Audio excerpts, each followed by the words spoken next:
The clink of a spoon against a porcelain mug was the only sound in the kitchen. Claire Whitman sat across from her husband, David, hands folded gently in her lap, her back straight, without stiffness. She wasn't nervous, just quiet. The kind of quiet that comes from years of learning not to stir the air too much. Morning light poured through the window above the sink, casting soft lines across the table, and glinting off the grey in David's hair, those same temples she used to trace with her fingers back when they still held hands just because. But now his hands were wrapped around his coffee eyes, fixed on the steam, like it might tell him something important. He didn't look at her when he spoke. "If I'm honest," he said, voice flat, almost casual, "I regret marrying you." There was no build-up, no argument before it. Just those 8 words dropped like a plate on the floor, and yet they didn't even make a crash. Claire didn't flinch. She didn't ask him to repeat it. She heard him perfectly.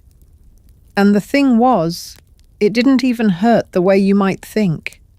It didn't stab or slice, it pressed heavy and familiar like a weight she'd already been carrying for a long time, but hadn't realized how much it dragged her down until he named it out loud. The regret wasn't new, only the sentence was. She didn't ask him why.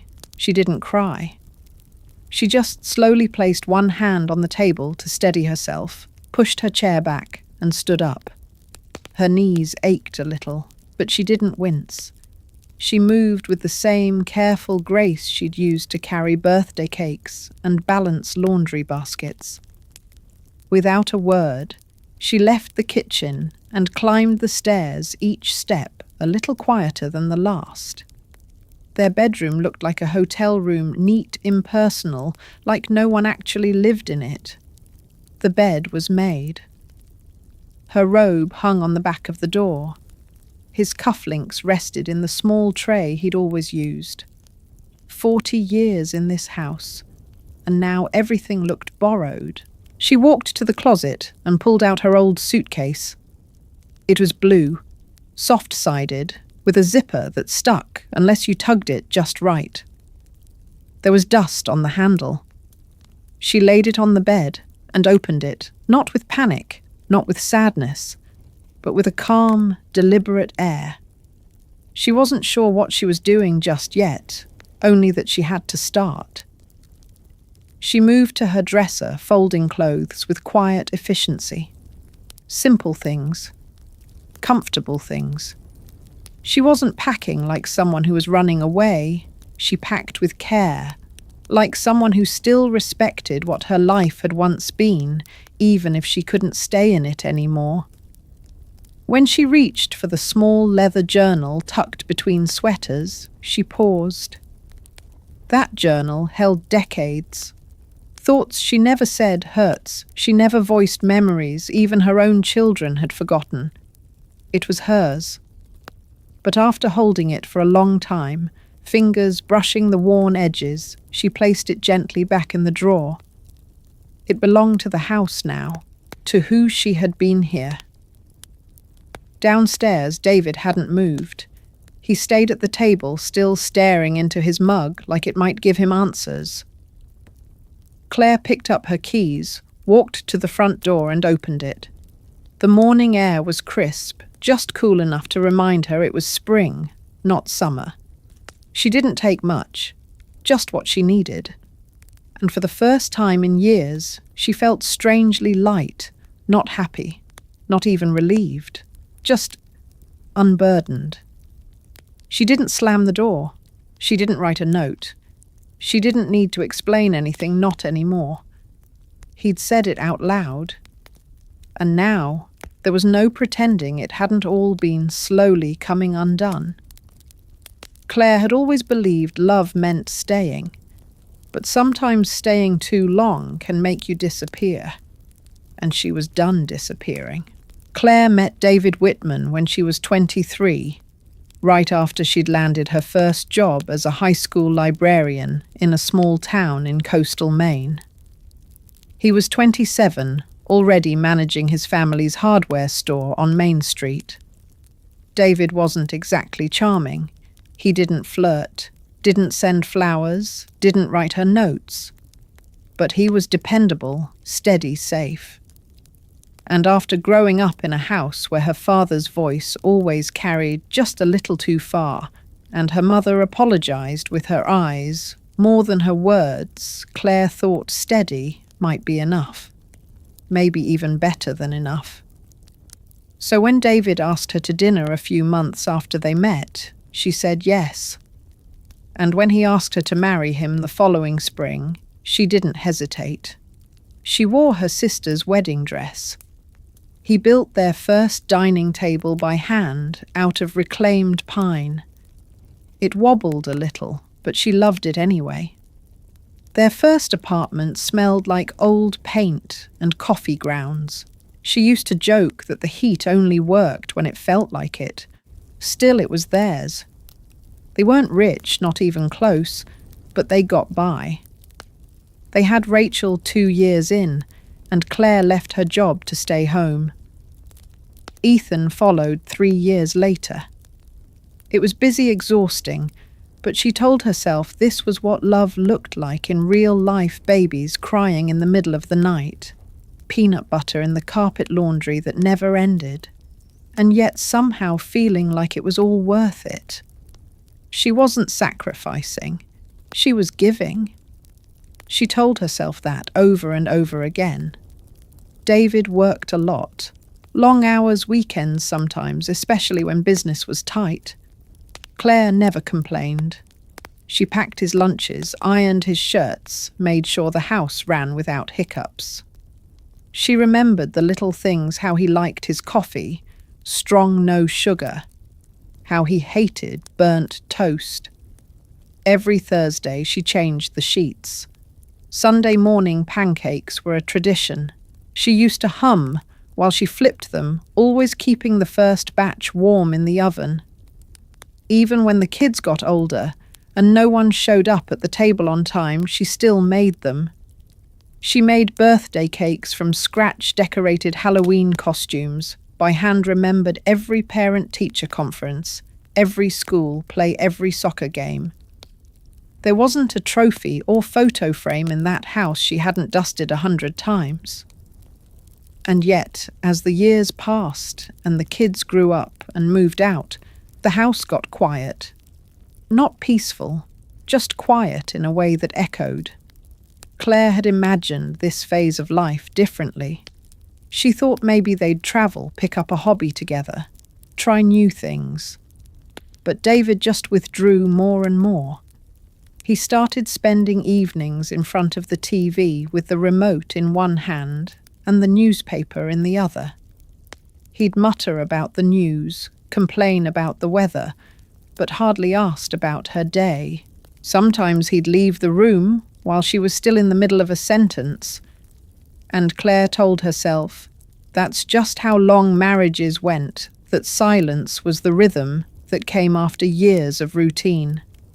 She tried to fill the gaps on her own.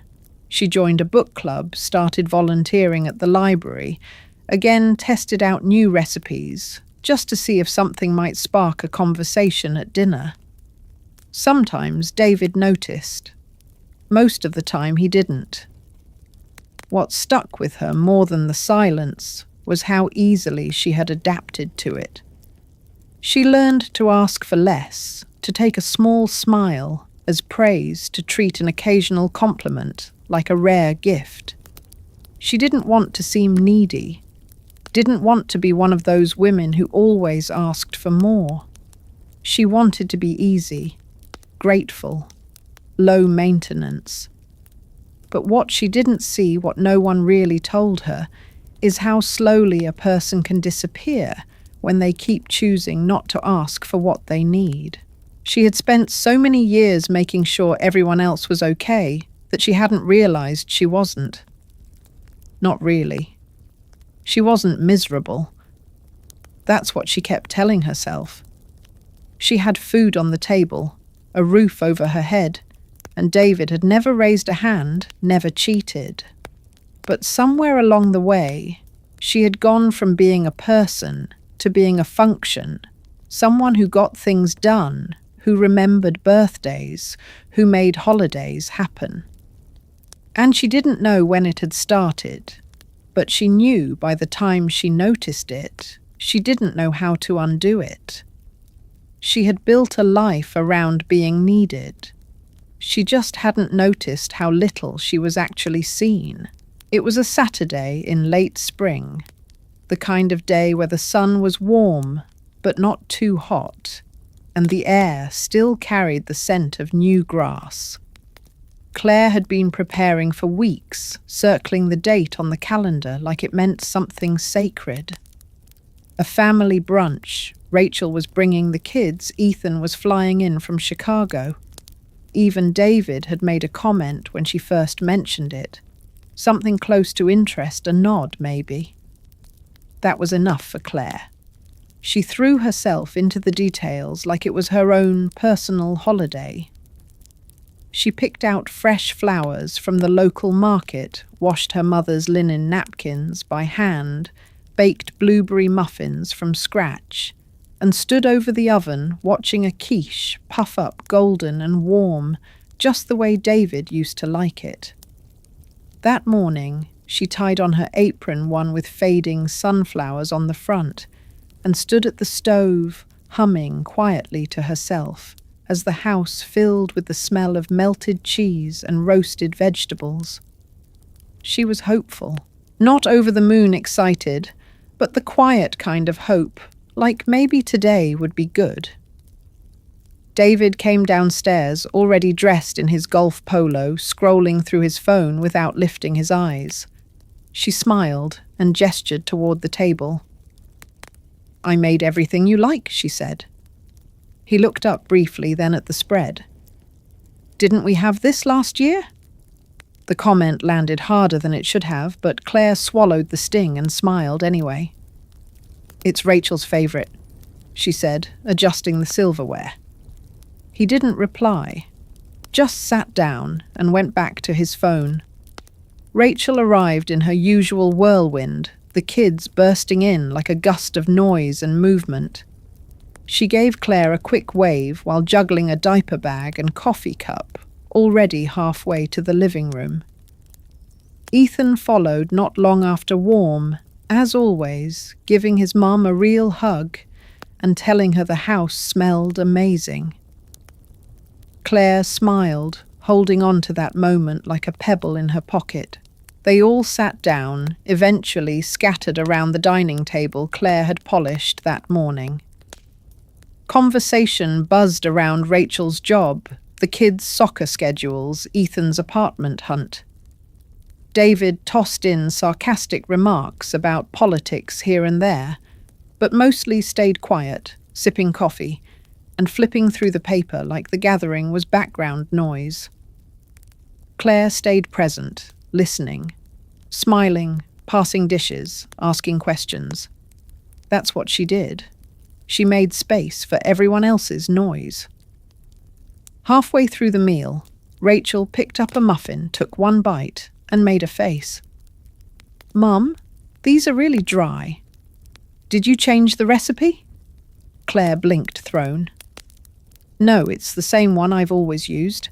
Maybe the altitude she added, trying to make it a joke, though she knew they lived near sea level. Rachel shrugged and set the muffin down. David chuckled. "She's always had a talent for making things complicated," he said, lifting his cup. "Remember that birthday cake she made for Ethan and forgot the sugar?" The table laughed. Even Ethan smiled a little sheepish. "I was 6, he said. "I thought you were trying to poison me." David grinned. "At least it looked good. She always puts in the effort, it's the execution that gets her." There was more laughter. Claire sat still, her hands folded in her lap, eyes on her plate. She felt her ears flush heat rising behind her eyes, but she didn't let it show. She dabbed at the corner of her mouth with a napkin, pretending not to care. Ethan, sensing something, said gently, "The quiche was really good, Mum." She gave him a grateful glance, but the moment had already passed. It wasn't a big thing, not really. It wasn't cruel. They hadn't meant to be mean, but it hit her deeper than she could explain, this tiny ripple of dismissal, this family laughter that left her on the outside of her own story. After dessert, Claire excused herself quietly. No one followed her. She walked into the kitchen, hands steady, and began washing dishes. The warm water ran over her fingers, familiar and mindless. The voices in the living room drifted in light content, unbothered. No one asked where she went. No one missed her. Or maybe they did, and just didn't say anything. That was the moment it happened. Not a breakdown, not a big dramatic realization, but something deep and solid, like a shift in the earth. Something inside her closed, not snapped, not broke, just closed. That night, after everyone had gone home, and David had given her a distracted pat on the shoulder and said, "You did good today," Claire waited until the hallway was quiet. Then she sat at the kitchen table, the same one she'd stood over for hours that morning, and opened her journal. Under the soft glow of the light above the sink, she wrote just one line. "I think I'm done being the joke in my own story." And with that, something settled in her, something steady, like resolve. In the days after that brunch, Claire didn't make any big declarations. She didn't slam drawers or give David the cold shoulder. That wasn't her way. What changed was subtle. She stopped baking the muffins David liked. Dinner, once an act of daily care, became more like a chore she did only when necessary. Sometimes it was just scrambled eggs or a sandwich. Once she served soup straight from a can. David didn't say anything. He never asked why things were different. He didn't seem to notice she no longer reminded him of his dentist appointment or asked if he wanted coffee in the morning.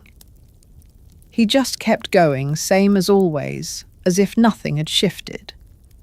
But for Claire, everything had. She started waking up before the sun, sitting in the living room with her journal and a mug of tea, staring out the window at the quiet street. She thought a lot about that line she'd written about being done, feeling like the joke in her own story. It didn't feel angry, not even sad. It felt like something firm settling into place inside her. She hadn't spoken it out loud, but it lived in her now. One Tuesday morning, she stood in front of her closet, holding a dress she hadn't worn in years. It was deep green, modest, with a simple neckline and a soft waist. She used to wear it when David would take her to the company Christmas party. She hadn't pulled it out in over a decade. She slipped it on, looked at herself in the mirror, and was surprised to see that it still fit. She didn't cry. She just stood there, taking in the reflection. It wasn't about the dress. It was about seeing a version of herself she thought had disappeared. Later that afternoon, she pulled her suitcase from the back of the closet. It was the same one she used when she visited her friend Susan in Vermont, back when the kids were little. And David had encouraged the trips because they gave him a quiet house for the weekend. The suitcase still smelled faintly like lavender. She set it on the bed and began to pack, not in a panic, not in a rush, but with quiet intention. A few outfits. Her favourite sweater. A framed photo of Rachel and Ethan as kids. Her journal. That was it. She didn't need anything more.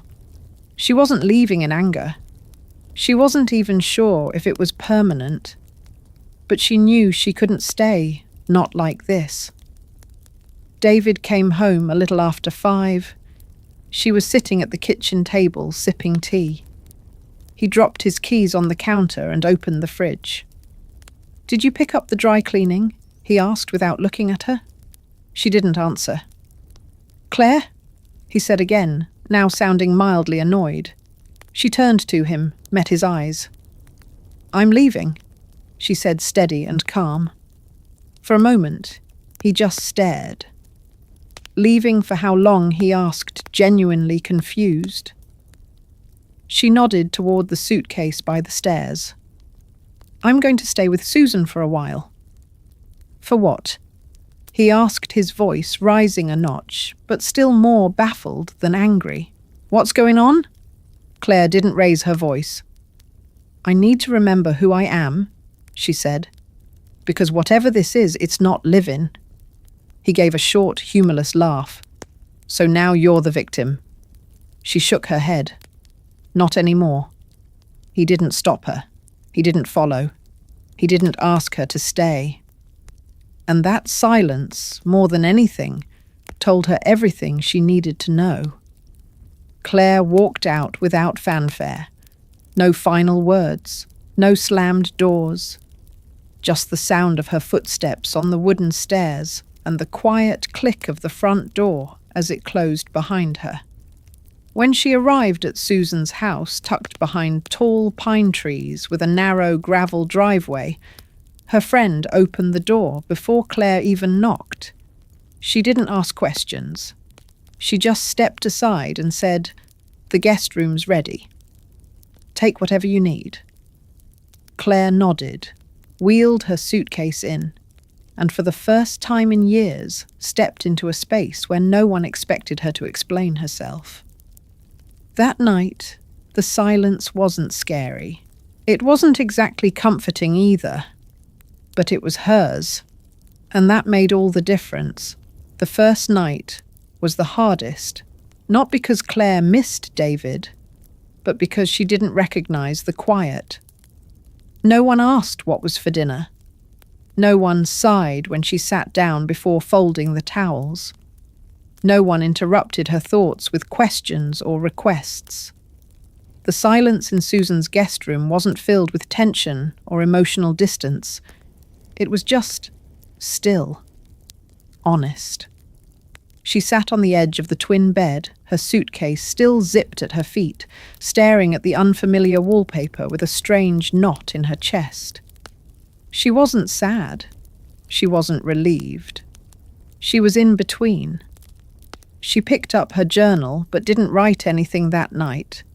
She just held it in her lap hands, resting gently on the cover like it might anchor her. In the morning, Susan had already left fresh flowers on the nightstand and a clean towel on the bathroom door. They had coffee together in the sunroom, watching birds hop between the trees. Claire offered to help with dishes after breakfast, and Susan didn't argue. There were no pitying looks, no pep talks, just presence. Claire appreciated that. She didn't need someone to fix anything. She just needed a place to breathe. Over the next few days, she followed Susan to the grocery store, sat in the car while she picked up dry cleaning, walked the quiet trail behind the house. She didn't speak much, but her mind was loud. She started noticing things about herself again. How she liked her eggs cooked. What music she reached for when no one else was listening. She realized she hadn't really asked herself those questions in years. So much of her life had been built around someone else's needs, preferences, and schedules. Now, when no one else was steering the wheel, she wasn't sure where she wanted to go. It was a strange feeling not being needed. For a long time, being needed had been her identity, her value. Without that, who was she? Some nights, she'd find herself in the kitchen at 2 a.m., just standing there in the dark, gripping the edge of the counter. The clock ticking. The refrigerator humming. That was all. She didn't cry. She didn't talk to herself. She just stood there trying to feel real again, like she had a shape, like she existed outside of usefulness. It wasn't a dramatic unraveling. It was more like peeling off layers she didn't remember putting on. The dutiful wife, the reliable mom, the quiet woman who never made waves. She wasn't angry, not at David, not even at Rachel or Ethan. They had lived their lives thinking she was okay. And maybe she had made it easy for them to think that. She'd kept everything running. She'd smiled, nodded, said she was fine. And now she was seeing the cost of that. She hadn't been asking for help. She hadn't been asking to be seen. But she had needed it all the same. One morning, after about a week, she was sitting at the kitchen table when Susan glanced up and said, "You're glowing a little." Claire raised an eyebrow. "That's just my moisturizer." Susan smiled. "No, it's something else. You're standing taller?" Claire didn't know what to say to that. But later that night, while journaling, she realized Susan was right. It wasn't a glow, not really. It was something softer, like she had started returning to herself. She didn't shrink anymore when someone mentioned David. She didn't feel the need to explain or defend anything. She wasn't telling a story about leaving. She was living the one about arriving. In her journal, she wrote, "I'm not angry. I'm not bitter. I'm not broken. I'm just tired of being invisible. And today, I chose to be seen, even if only by myself." It wasn't a victory speech. It wasn't the end of her healing. But it was the beginning of something honest. Something she hadn't given herself in decades. She didn't know what came next. But for the first time in a long time, she felt like that was okay. Back at the house, David barely adjusted. For a while, it was as if Claire had just gone away for the weekend. He made his usual coffee, left his socks by the bed, read the paper at the kitchen table without noticing the crumbs piling up.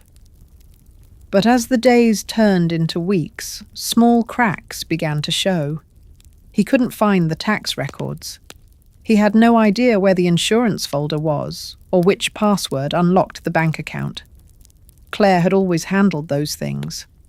Quietly, efficiently, without ever being asked. He called her once, flat voice, almost robotic. "Have you scheduled a time to come get your things?" Claire sat with the question for a moment, then replied simply, "I've already taken what I need." There was a pause, then a frustrated scoff. "You mean not yet?" "No, David," she said, her voice calm. "I mean not at all." There was silence on the line. Then he said, "Well, that's sad." And he hung up. It didn't hurt. Not anymore. That's what struck her most. His words, once capable of making her question herself, now barely registered. A week later, he texted, "Where's the file with the medical records?" She replied, "In the cabinet under the printer. Same place it's been for 10 years. That was all. No explanation, no small talk, no apology. Something in David shifted after that. Not suddenly, but slowly in pieces. He started to notice things weren't where they should be. The house felt colder, emptier. Less like a home, more like a shell. Her absence wasn't just physical, it echoed through everything she'd once touched. He began to realize that Claire hadn't just kept the house running. She had filled it. With details, with energy, with care. It wasn't about the meals or the laundry. It was about the way she remembered what kind of tea he liked when he was sick, or how she always turned on the porch light when he came home late, or that she never let the birthdays go uncelebrated even when no one else remembered. He'd mistaken all of that for simplicity, assumed that because she didn't demand attention, she didn't need it. that her silence meant contentment, that her presence meant permanence. And now that she was gone, he saw it for what it was, a steady love that asked for so little and gave everything. Meanwhile, Claire wasn't focused on what David was learning. She wasn't interested in proving a point. She was busy discovering what it meant to live without constantly being useful. At first, it was unsettling. She had built her entire life around being needed. Mother, wife, fixer, planner. Without that structure, she had to relearn how to move through a day without obligation. She didn't rush through meals. She let herself sit in the sunroom for as long as she wanted. She started sketching again, nothing fancy, just flowers, trees, whatever caught her eye. Things she hadn't made time for in years. One morning, Susan caught her quietly painting with watercolour at the table and said, "You look different." Claire smiled. "I feel different." She wasn't angry anymore, not even sad. She felt rooted, like her feet were finally planted in her own life, not someone else's version of it. Her kids started to notice too. One day, Rachel texted Dad, says, "You're not answering. Are you okay?" In the past, Claire would have responded right away, softening the blow, reassuring everyone she was fine. But this time she paused, then wrote back, "I'm okay. I just don't want to keep pretending I'm not hurt." There was no reply at first, but 3 days later, another message came. "I guess I didn't realize how far things had gone. I'm sorry." Claire didn't cry when she read it, but she felt something loosen in her chest. She didn't need a long explanation, just the truth. And that's what was finally starting to surface, not through confrontation, but through absence. Through her quiet decision to stop showing up for a life that had slowly erased her. She hadn't left to be cruel. She had left because she needed to be whole. And now, for the first time in a long while, she was starting to feel exactly that. Claire hadn't planned on going back to the house, not even once. She'd already taken what mattered: her journal, a few changes of clothes, a framed photo of the kids when they were still small, and the peace she hadn't realized she'd been living without for so long. But a few weeks after the last message from Rachel, David sent her a text. It was short, careful.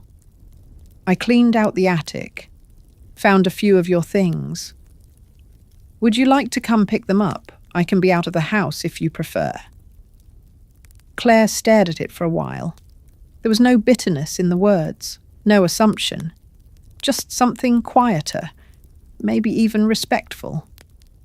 She replied, "I'll come by Friday afternoon." She didn't feel nervous pulling into the driveway, just strange, like walking into a movie set based on her own life. Everything looked the same, but different. The garden beds she used to tend were overgrown weeds crawling through the cracks in the walkway. The front steps still leaned slightly, and the mailbox was tilted to the left, like always. But the house itself felt smaller somehow, quieter, like it had noticed she was gone. David opened the door before she could knock. He looked older, not just in the way people age, but tired, softer, like he'd been deflated. For a second, neither of them said anything. Then he spoke. "I didn't expect you to come." Claire nodded. "I didn't expect you to ask." They stood in silence for a moment before he stepped aside and motioned toward a few boxes by the stairs. "These are yours." I wasn't sure what to do with them. Claire walked over and opened the top one. There were photo albums, a few old cookbooks, a shawl her mother had made. Simple things, but they carried weight. She gently ran her hand over the worn leather cover of one of the albums. "Thank you." she said, her voice quiet but steady. David shifted awkwardly. Then, almost as an afterthought, he said, "I read your journal." Claire's chest tightened. "I didn't leave it for you," she said. "I know," he replied, "but I needed to understand. And now I do." She looked at him, really looked, and saw something she hadn't seen in years. He wasn't defensive. He wasn't dismissive. He looked like someone who had finally started listening. "Then you understand," she said, "I stopped being your wife long before I packed my suitcase." He nodded slowly, eyes still downcast. "I thought you'd always be there," he said. "Like the floor or the roof. I didn't realize you had an end." She didn't cry. She didn't smile either. "I tried to tell you," she said, not by yelling, but with effort, with presence, with hope. "You just weren't listening." He looked at her voice, almost a whisper. "I didn't know how to love someone who didn't need fixing. You were whole, Claire. And I think I resented that." She didn't offer him comfort, just clarity. "I'm not here to blame you," she said. "I'm here to say goodbye." She picked up the smallest box and turned toward the door. David stayed where he was, hands in his pockets, watching her go. Just before she stepped outside, she turned back. "For what it's worth," she said gently, "I hope one day you learn to see people before they leave." Then she walked out. The drive back to Susan's was quiet. No music, just the sound of tires on pavement and the hum of the engine. But something felt different. Not heavy, not even sad. Just closed. Like a door had finally latched. Back at the cabin, the sun was setting over the lake, casting soft gold across the water. Claire stood on the porch, holding her journal in one hand, a cup of tea in the other. She hadn't written in it since the day she left. She hadn't needed to. For the first time in years, she wasn't surviving out of duty or performing out of habit. She was simply living, on her own terms. She'd planted lavender by the front steps. She baked sourdough when she felt like it, not because anyone expected it, but because she liked the smell. She taught watercolor classes twice a week at the community center. She laughed more, breathed deeper, checked her phone less. She didn't wait for apologies. She didn't need explanations. She wasn't trying to be seen, because now, finally, she saw herself. That evening, she opened her journal and wrote just one sentence. "I didn't leave to be alone. I left to become whole." And for Claire Whitman, that changed everything. Some people might look at her story and see retreat, but to Claire, it was a return to herself. And to anyone who's ever felt invisible in their own life, she would say, "This you don't have to be loud to reclaim your life. You just have to be true." Sometimes the quietest decisions are the most powerful. Claire's story is not about anger or dramatic endings.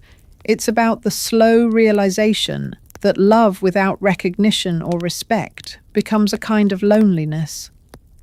After years of giving, supporting, and quietly holding everything together, she finally chose herself, not out of bitterness, but from a deep need to feel whole again. It reminds us that we are allowed to grow even after decades of standing still. That it's never too late to ask, "What about me?" and to start answering that with compassion. Many people, especially in later seasons of life, have spent years caring for others, often forgetting to care for themselves. But the truth is, your voice matters. Your presence deserves to be seen not just as helpful or dependable, but as deeply human. Claire didn't need to shout to reclaim her life. She just needed to stop pretending. And in doing so, She found not isolation, but freedom, peace, and a quiet kind of joy that came from living on her own terms. This story is a gentle reminder you don't need permission to begin again. If this story moved you or reminded you of something in your own life, we'd love to hear from you in the comments. Let us know what kind of stories or topics you'd like to see next. Don't forget to like the video and subscribe to the channel so you won't miss the upcoming episodes. Take care of yourself, and may you always find the courage to choose what brings you peace.